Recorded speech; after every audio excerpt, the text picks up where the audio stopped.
नाज़रीन, welcome to my channel LHAH। तो आज हम डिस्कस करने जा रहे हैं ओडोगोनियम को। तो ओडोगोनियम बेसिकली एक मेंबर है एलजी का, यानी कि टाइप्स हैं एलजी की। तो ये हमारे सिलेबस में इंक्लूड था। बाकी सारी टाइप्स हम वन बाय वन डिस्कस करेंगे। बेसिकली हम एक ऐसे चार्ट बनाने जा रहे हैं जिसमें एलजी फंजाई किंगडम के सारे चार्ट्स को, यानी कि फ्लो चार्ट्स को स्टेप बाय स्टेप डिस्कस करेंगे। तो आज मैं बेसिकली टाइप्स को डिस्कस कर रही हूँ एलजी की। नेक्स्ट हम एक सेक्शन करने जा रहे हैं जिसमें एलजी के कुछ फ्लोर चार्ट, फंजाई का फ्लोर चार्ट, ब्रायोफाइटा का, ट्रिडोफाइटा का, जिम्नो का, एंजियो का, सबका फ्लोर चार्ट को हम डिस्कस करेंगे। यानी कि इसमें कितने मेंबर हैं, इनके क्या करैक्टरिस्टिक्स है और ये प्रेजेंट कहाँ होते हैं। तो बेसिकली आज हम ओडोगोनियम को डिस्कस करेंगे जो कि एलजी है। सबसे पहले ओडोगोनियम को डिस्कस करने से पहले ये भी हमारे सिलेबस का पार्ट था। तो चले देखते हैं। जब बेसिकली आज हम इसमें डिस्कस जो करने जा रहे हैं वो है, सबसे पहले हम इसका मीनिंग देखेंगे ओडोगोनियम होता क्या है। नेक्स्ट हम इसके सिस्टमैटिक पोजीशन को डिस्कस करेंगे। नेक्स्ट इंट्रोडक्शन को, नेक्स्ट ये अकरेंस यानी कि इसके पाया कहाँ जाता है, और नेक्स्ट ये स्ट्रक्चर ऑफ सेल डिवीजन को डिस्कस करेंगे। तो नेक्स्ट सबसे पहले देखते हैं ओडोगोनियम का मीन्स क्या है। और actually oedogonium means by spelling and ओगोनस मीन्स रिप्रोडक्टिव बॉडी, यानी कि reproductive spelling of the reproductive bodies के हम कहते हैं ओडोगोनियम। जैसे कि स्क्रीन पे देख सकते हैं कि ये स्वेलिंग हुआ है और ये ओडोगोनियम है। बेसिकली ये माइक्रोस्कोपिक पिक्चर है ओडोगोनियम की। तो अगर आप देख सकते हैं यानी कि स्क्रीन पे ये, और बेसिकली आप कॉलेज यूनिवर्सिटी में आप माइक्रोस्कोप के थ्रू देखेंगे या आप प्रैक्टिकल करेंगे तो उसमें आपको ओडोगोनियम ऐसा दिखाई देगा, shapes like that Oedogonium. Next सबसे पहले हम देखते हैं सिस्टमैटिक पोजीशन को। हम क्लासिफिकेशन भी कहते हैं, यानी कि ये इसकी क्लासिफिकेशन भी है। तो सिस्टमैटिक और इसकी क्लासिफिकेशन को किंगडम है सबसे पहले इसमें, यानी कि किंगडम प्लांटिया है। इसमें डिवीजन कौन से, इसमें ये इसकी डिवीजन क्लोरोफाइटा डिवीजन है। और इसकी क्लास क्या है, क्लोरोफाइसी क्लास है, यानी कि डिवीजन क्लोरोफाइटा है और क्लास इसकी क्लोरोफाइसी है। ऑर्डर, फैमिली और जीनस। ऑर्डर को डिस्कस करने से पहले हम ऑर्डर में हम हमेशा अगर किसी भी फैमिली का, जैसे कि सोलानेसी फैमिली है तो उसमें फैमिली में हम एसी लगाएंगे। तो इसी तरह ओडोगोनियम फैमिली है तो ओडोगिनेसी लगाएंगे, यानी कि एसी बेसिकली ये इसमें आता है फैमिली में, और ऑर्डर में नेल्स आता है। तो जिधर भी ऑर्डर आएगा जिस मर्जी फैमिली का तो उसके आगे हम नेल्स लगा देंगे तो हम वो उसका ऑर्डर बन जाएगा, और एसी लगाएंगे तो उसकी फैमिली बन जाएगी। तो ये है इसमें मेन डिफरेंस ऑर्डर और फैमिली में। नेक्स्ट जीनस है, तो जीनस बेसिकली इसका ओडोगोनियम है जीनस। तो ये ओडोगोनियम जीनस को हम डिस्कस करने जा रहे हैं आज। नेक्स्ट इसमें सबसे पहले यार इंट्रोडक्शन है। तो इंट्रोडक्शन क्या है कि एलजी प्रेजेंट होती है, ये फ्री लिविंग ग्रीन एलजी, जैसे कि आपने पिक्चर में देखा, ये जैसे कि देख सकते हैं ये ग्रीन है, ये फ्री लिविंग ग्रीन एलजी है। और ये इसको डिस्कवर किया था W. हेल्से ने, और ये फ्रेश वाटर पोलैंड से डिस्कवर किया था 1860 में। तो जब पोलैंड ने इसको W. हेल्से ने इसे पोलैंड में 1860 में डिस्कवर किया तो इसने बताया कि एलजी जो ओडोगोनियम है ये फ्रेश वाटर एलजी है। तो फ्रेश वाटर एलजी है, यानी कि इसमें प्लैंकटोनिक और बेंथोनिक की नेचर होती है। प्लैंकटोनिक बेसिकली वो होते हैं, ये माइक्रोस्कोपिक प्लांट होते हैं जो कि प्रेजेंट होते हैं every drop of pound water में। और बेंथोनिक की नेचर यानी कि ये डाइवर्स ग्रुप ऑफ ऑर्गेनिज्म का है जो कि ओशन में प्रेजेंट होता है, और ये तकरीबन 40 मीटर डेप्थ में, यानी कि सी शोर में प्रेजेंट होता है। 40 मीटर डेप्थ के समुंदर में प्रेजेंट होता है बेंथोनिक एलजी ये होती है। नेक्स्ट इसमें रिप्रोडक्शन की बात करेंगे तो बेसिकली इसमें 3 टाइप रिप्रोडक्शन होती है, वेजिटेटिव, सेक्शुअल और एसेक्शुअल रिप्रोडक्शन होती है। वेजिटेटिव रिप्रोडक्शन होती है, सेक्शुअल होती है और एसेक्शुअल होती है रिप्रोडक्शन। तो ये इन रिप्रोडक्शन को हम बेसिकली नेक्स्ट वीडियो में डिस्कस करेंगे। तो आज हम बेसिकली सिर्फ वन पार्ट को डिस्कस करेंगे। तो वेजिटेटिव रिप्रोडक्शन फ्रेगमेंटेशन के थ्रू होती है, एकाइनेटिक्स के थ्रू होती है, और एसेक्सुअल रिप्रोडक्शन इसमें स्पोरेंजियम के थ्रू होती है, और सेक्सुअल रिप्रोडक्शन इसमें एंथ्रीडियम और आर्चिगोनियम, ये हम नेक्स्ट वीडियो में डिस्कस करेंगे। तो नेक्स्ट है इसमें ये जैसे कि स्क्रीन पे देख रहे हैं ये ऐसे गारे लाइक टाइप, यानी कि गारे तरह की होती है ये ग्रीन एलजी। तो ये है ओडोगोनियम है, और ये बेंथिक एलजी है, और ये बेंथोनिक एलजी है, ये प्लैंकिटोनिक एलजी है सॉरी, और ये है ओडोगोनियम जैसे कि आप पिक्चर में देख रहे हैं। ये इसकी माइक्रोस्कोपिक पिक्चर है, हम इसकी ये कॉलेज यूनिवर्सिटी में अक्सर इसकी ये पिक्चर देखते हैं, यानी कि जब आप प्रैक्टिकल करते हैं।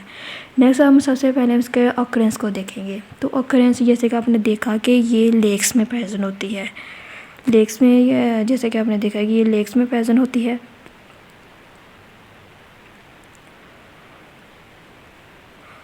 तो जैसे कि आपने देखा कि इट फाउंड इन लेक्स, तो ये लेक्स में प्रेजेंट होती है, जिनके समुंदर वगैरह में, पॉन्ड्स में होती हैं। एंड स्टैगनेंट वाटर वो होता है कि यहाँ पे पानी खड़ा रहे, यानी कि पानी खड़ा रहे और वहाँ पर एल्गी पैदा होना शुरू हो जाए, हम उसे स्टैगनेंट वाटर कहते हैं। तो ये वहाँ पे ग्रो करेगी जहाँ स्टैगनेंट वाटर होगा, लेक्स में, पॉन्ड्स में ग्रो करेगी, ये प्रेजेंट होती है। नेक्स्ट इसमें 4000 स्पीशीज़ हैं, जिसमें 200 स्पीशीज़ इंडिया से रिपोर्टेड की गई हैं। और सम अदर स्पीशीज़ के नेम इसमें हैं ओडोगोनियम एल्गिनेज और ओडोगोनियम एस्टर, ओडोगोनियम टेंसर, ये इसकी सम डिफरेंट स्पीशीज़ के नेम हैं, जो कि एक MCQs के तौर पर आपसे डिस्कस पूछे जा सकते हैं। नेक्स्ट हम इसकी स्ट्रक्चर के बारे में डिस्कस करेंगे। तो ये मोस्ट इम्पॉर्टेंट स्ट्रक्चर है कि ओडोगोनियम का ओडोगोनियम की जो स्ट्रक्चर है वो कौन सी किस टाइप की होती है। तो ये ओडोगोनियम थैलस लाइक स्ट्रक्चर होती है, इसमें थैलस लाइक स्ट्रक्चर, और ये thallus like structure made up of green, यानी कि जैसे कि स्क्रीन पे देख रही है ये ग्रीन है, और ये फिलामेंटस है, जैसे कि ये फिलामेंटस है, और ये मल्टी सेलुलर है, यानी कि बहुत सारे सेल के साथ मिलके बनी होती है, मल्टी सेलुलर है। और ये अन ब्रांच, यानी कि इसमें कोई ब्रांच प्रेजेंट नहीं है, ये स्टेट है, ये ऐसे, और ये कोई इसमें कोई ब्रांच प्रेजेंट नहीं होती। तो हम इसे इसकी स्ट्रक्चर को डिस्कस, यानी यूनिसीरियड, यानी कि एक सेल के साथ मिलकर बनी होती है। जैसे कि ये एल्गी है, ये इसमें एक न्यूक्लियस है, सिंगल न्यूक्लियस प्रेजेंट होता है, और ये मल्टी सेलुलर है, फिलामेंटस है, एक न्यूक्लियस के साथ मिलकर बनी है, इसमें पेरिनाइड प्रेजेंट होता है। और ये इसकी सेल वॉल, जिसे हम ओटा कवर को हम सेल वॉल कहते हैं, इसमें क्लोरोप्लास्ट प्रेजेंट होता है। और इसमें एक कैप्सूल होल्ड फास्ट, ये हम नेक्स्ट डिस्कस करते हैं कि कैप्सूल होल्ड फास्ट ये क्या टर्म्स हैं। तो नेक्स्ट हम देखते हैं इसमें सेल स्ट्रक्चर। हमारा फिलहाल सेल स्ट्रक्चर में हमने पहले देखा है कि इसकी थैलस लाइक स्ट्रक्चर होती है। नेक्स्ट हम बेसिक सेल स्ट्रक्चर को देखते हैं।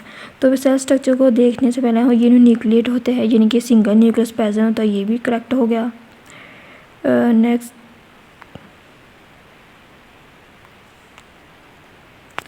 नेक्स्ट ये हैप्लाइडिक होती है, यूनिन्यूक्लिएट होता है, हैप्लाइडिक यूकैरियोटिक की नेचर होती है, ये भी करेक्ट हो गया। नेक्स्ट इसकी वाल, तो ये बेसिकली ये सेल वाल इसकी 3 लेयर से मिलकर बनी होती हैं, outer layer, middle layer, inner most layer. तो जो आउटर लेयर है वो काइटिन की मिलकर बनी होती है। मेरा आपसे एक क्वेश्चन है कि ऐसा कौन सा किंगडम है या ऐसा कौन सा मेंबर है जिसकी सेल वाल काइटिन से मिलकर बनी होती है? यस, बिल्कुल राइट। तो एल्गी और फंजाई ऐसा किंगडम है जिसकी जो सेल वाल है मेड अप ऑफ काइटिन से मिलकर बनी होती है, लेकिन जो एल्गी की जो सेल वाल है वो लिग्नल सेलुलोज पैक्टन से मिलकर बनी होती है। लेकिन ओडोगोनियम में ये मेन डिफरेंस है कि ओडोगोनियम में ये इसकी आउटर लेयर वो काइटिन से मिलकर बनी होती है, और बाकी इनरमोस्ट पैक्टन सेलुलोज वैसे ही जैसे बाकी एल्गी की बनी होती है। तो ये इसमें बेसिकली डिफरेंस था एक। तो ये एक इम्पॉर्टेंट MCQs भी है। नेक्स्ट है ये हमने देख लिया कि इसमें nucleus pyrenoid cell wall chloroplast present होता है। नेक्स्ट हम होल्ड फास्ट और कैप्सूल को डिस्कस करेंगे बेसिकली, और इसमें एक लार्ज न्यूक्लियस प्रेजेंट होता है, जैसे कि पीछे डिस्कस किया है, और क्रोमेटिन न्यूक्लियस होता है इसमें, और क्लोरोप्लास्ट होता है, पेरिनाइड पाया जाता है। और जो पेरिनाइड कहाँ पाया जाता है? पेरिनाइड एक्चुअली प्रेजेंट होता है एनास्टोमोसिस में प्रेजेंट होता है क्लोरोप्लास्ट के, और ये क्लोरोप्लास्ट क्या करता है कि starch sheet surrounded of each pyrenoid में प्रेजेंट होती है। तो इसके लिए ये इसको होल्ड करके रखता है इस पेरिनाइड के साथ। ओडोगोनियम में पेरिनाइड को प्रेजेंट होता है जो कि इसमें। तो नेक्स्ट हम इसकी ये है फिलामेंटस। हमने एपिकल और होल्ड फास्ट को लास्ट स्लाइड में देखा था। तो बेसिकली ये होल्ड फास्ट और एपिकल सेल क्या है कि ये फिलामेंटस की लेयर है, और ये फिलामेंटस 3 टाइप की लेयर से मिलकर बना होता है, apical cell, holdfast cell और इंटरकैलोरी सेल। तो होल्ड फास्ट सेल को हम बेसल सेल भी कहते हैं, यानी कि बेसल सेल भी कहते हैं हम इसे। तो ये बेसल सेल क्या होते हैं और एपिकल सेल क्या होते हैं, इनको वन बाय डिस्कस करते हैं। सबसे पहले आपको ये याद रखना होगा, ये होल्ड फास्ट है, ये नीचे वाला है, और इसके दरमियान वाला कैप्सूल, और बाकी ये सेल जो प्रेजेंट है बिटवीन द कैप्सूल और होल्ड फास्ट सेल, हम इसे इंटरकैलोरी सेल कहते हैं। नेक्स्ट हम इसे वन बाय डिस्कस करते हैं। तो सबसे पहले apical cell. Basically apical outermost part को हम एपिकल सेल कहते हैं, जैसे कि आप देख रहे हैं ये स्क्रीन पे।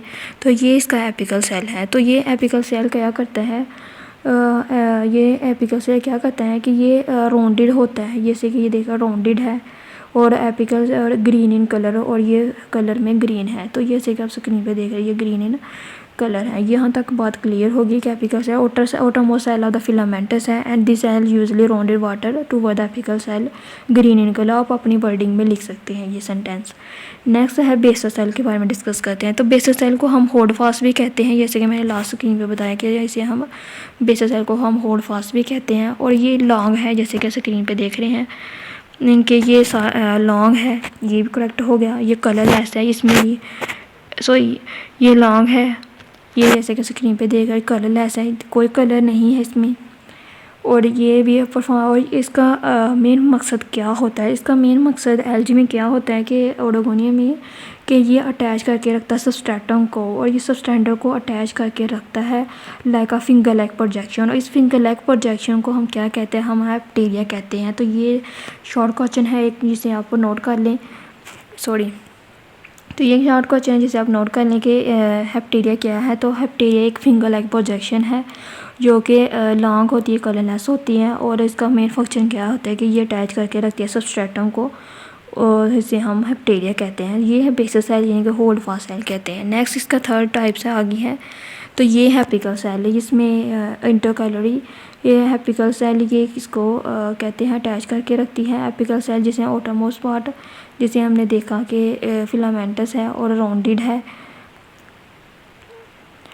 फिलामेंटस और राउंडेड है। नेक्स्ट हम इसका डिस्कस करेंगे इंटरकैलरी सेल।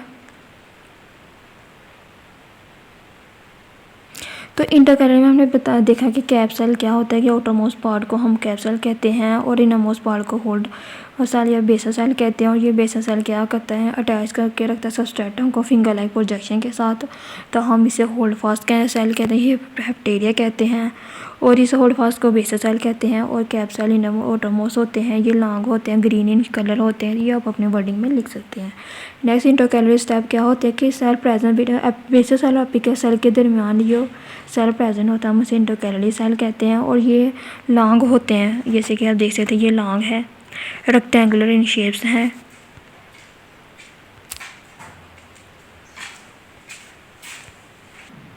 तो हम बात कर रहे थे कि ये लॉन्ग है और रेक्टेंगुलर शेप है, और ये टूवर्ड द अपर एंड, और ये रिंग लाइक स्ट्रक्चर में प्रेजेंट होता है। यानी कि ये रिंग, ये रिंग बना हुआ है, एक ये रिंग बना हुआ है, एक ये रिंग बना हुआ है। तो ये सारे रिंग में लाइक स्ट्रक्चर में प्रेजेंट होते हैं। और इस रिंग लाइक स्ट्रक्चर को हम कैप सेल भी कहते हैं, और एपिकल कैप, और इस एपिकल कैप सेल को हम एपिकल सेल भी कहते हैं। ये जहाँ तक हो गया इंटरकैलरी सेल। नेक्स्ट हम इंटरकैलरी सेल के नेक्स्ट हम डिस्कस करेंगे इसकी सेल डिवीजन। तो बेसिकली सेल डिवीजन ही ओडोगोनियम का मेन फंक्शन है। बाकी मेंबर्स में एलजी के और इस मेंबर एलजी में मेन डिफरेंस इसका सेल डिवीजन, क्योंकि इसमें special like cell division present होती है ओडोगोनियम में, और ये पिक्यूलर से फीचर होते हैं इसके, जिसमें ये बेसिकली 3 स्टेप पे डिपेंड करती हैं, और इन स्टेप को हम डिटेल में डिस्कस करेंगे। तो जैसे कि आप स्क्रीन पे देख रहे हैं, सबसे पहले जो इसमें स्टेप है वो रिंग फॉर्मेशन होती है। नेक्स्ट इसमें न्यूक्लियर डिवीजन होता है, फॉर्मेशन न्यू सेल होती है। तो रिंग फॉर्मेशन में क्या होता है, न्यूक्लियर डिवीजन फॉर्मेशन, इसको सब को हम डिटेल में डिस्कस करेंगे आज। नेक्स्ट हम सेकेंड पार्ट में हम इसके रिप्रोडक्शन को डिस्कस करेंगे।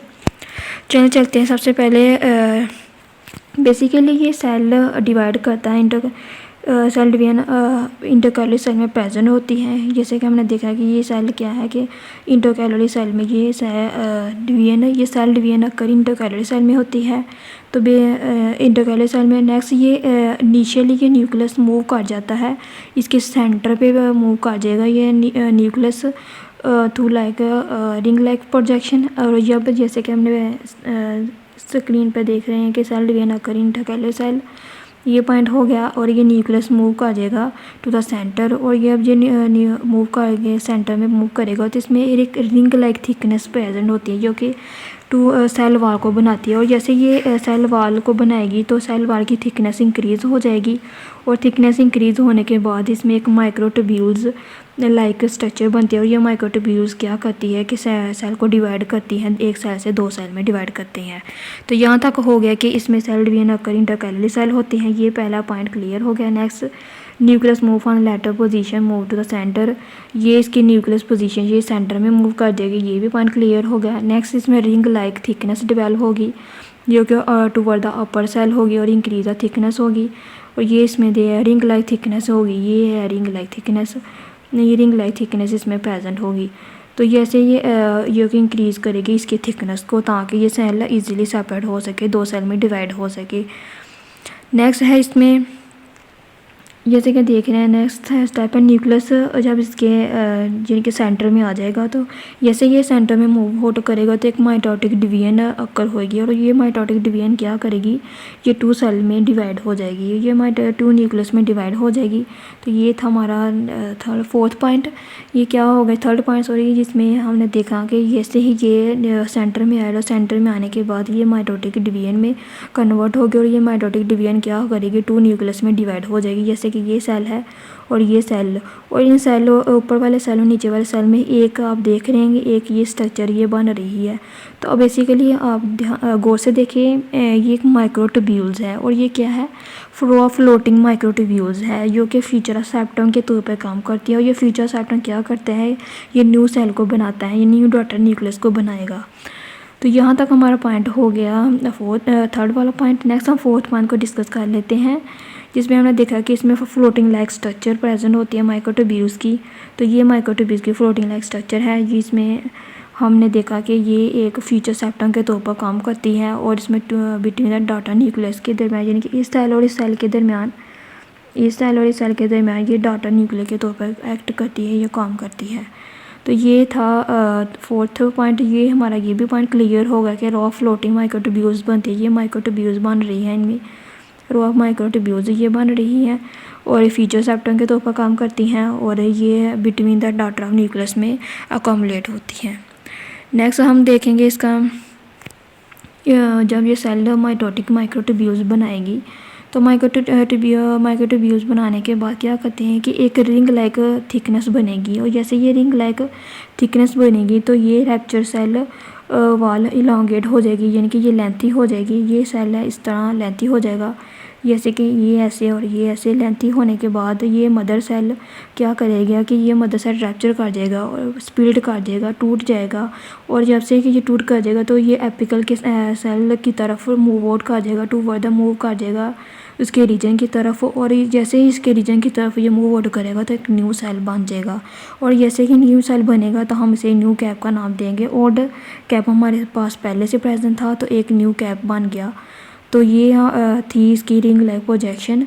तो जैसे ही ये पॉइंट में आप देख सकते हैं स्क्रीन पे जो लिखा हुआ है कि रिंग लाइक थिकनेस बनेगी, ये रिंग लाइक थिकनेस हो गई तो ये स्पिल्ड कर जाएगा, स्पिल्ड करेगा मदर सेल में और ये upper rupture wall mother cell towards apical region और ये मदर सेल रैप्चर करके टू वर्ड मदर रीजन में बन जाएगा और एक न्यू कैप सेल बनेगा। और ये न्यू कैप सेल जैसे ही बनेगा जैसे कि ये न्यू कैप सेल है और ये न्यू कैप सेल बनेगा तो ये न्यू कैप सेल जैसे ही बनेगा तो फ्लोटिंग सेप्टम इधर ग्रेजुअली इंक्रीज़ हो जाएगा और फ्यूचर डाटा सेल डेवलप करेगा मेच्योर क्रॉस वाल में।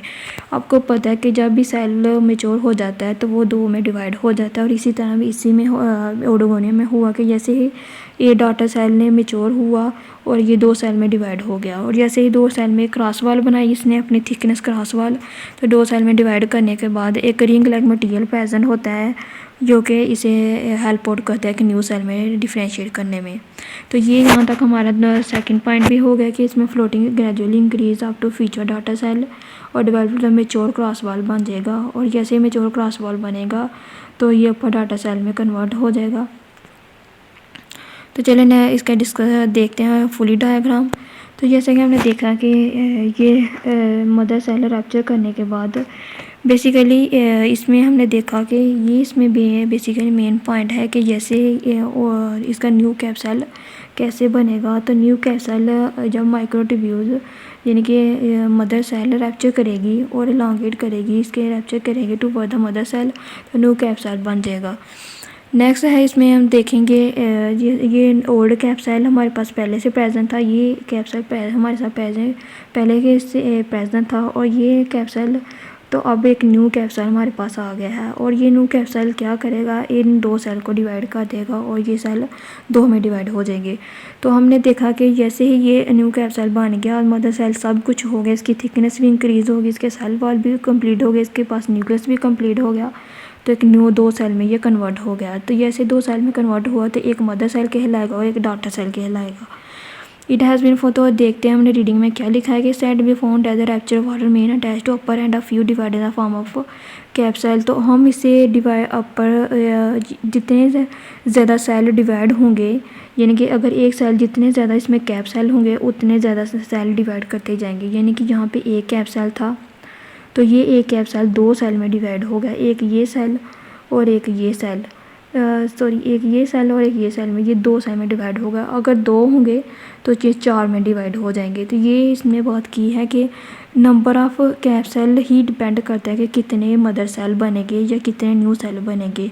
अगर कैप सेल ही एक है तो 2 सेल बनेंगे और अगर कैप सेल 2 है तो ये 4 बनेंगे। ये इसमें डिफरेंस है कि क्या लिखा हुआ है, जैसे कि आप देख रहे हैं कि the number of apical cell in dead year the number of time has been divided, कितनी बार ये डिवाइड करेगा, यानी कि कितने नंबर में ये डिवाइड करेगा, ये सारा डिपेंड करता है कैप सेल पे। अगर कैप सेल ज़्यादा होंगे तो ज़्यादा सेल डिवाइड करेंगे, इधर एक था तो एक सेल में ये डिवाइड हुआ। ये था हमारा सेल डिवीजन ओडोगोनियम में, जिसमें हमने देखा कि ओडोगोनियम के स्ट्रक्चर को बारे में डिस्कस किया। तो ये अदर डिफरेंस यानी कि अदर मेंबर में ओडोगोनियम एलजी के अदर मेंबर में और ओडोगोनियम, यही मेन डिफरेंस है कि इसमें सेल डिवीजन पेक्यूलियर स्ट्रक्चर होते हैं, यानी कि वेरी यूनिक स्ट्रक्चर में ओडोगोनियम में ये प्रेजेंट होती हैं। ये था आज का हमारा टॉपिक ओडोगोनियम का। तो उम्मीद है आज को हमारी वीडियो आपको इन्फॉर्मेटिव लगी होगी और मेरे चैनल को लाइक सब्सक्राइब शेयर ज़रूर कीजिएगा। नेक्स्ट हमें बेसिकली सेकेंड पार्ट को डिस्कस करेंगे, जिसमें हमने रिप्रोडक्शन को डिस्कस करेंगे। बेसिकली आज की वीडियो काफ़ी ज़्यादा लेंथी हो गई है, समझने वाला आप गौर से वीडियो को देखिएगा, बार बार रिवाइज करके देखिएगा।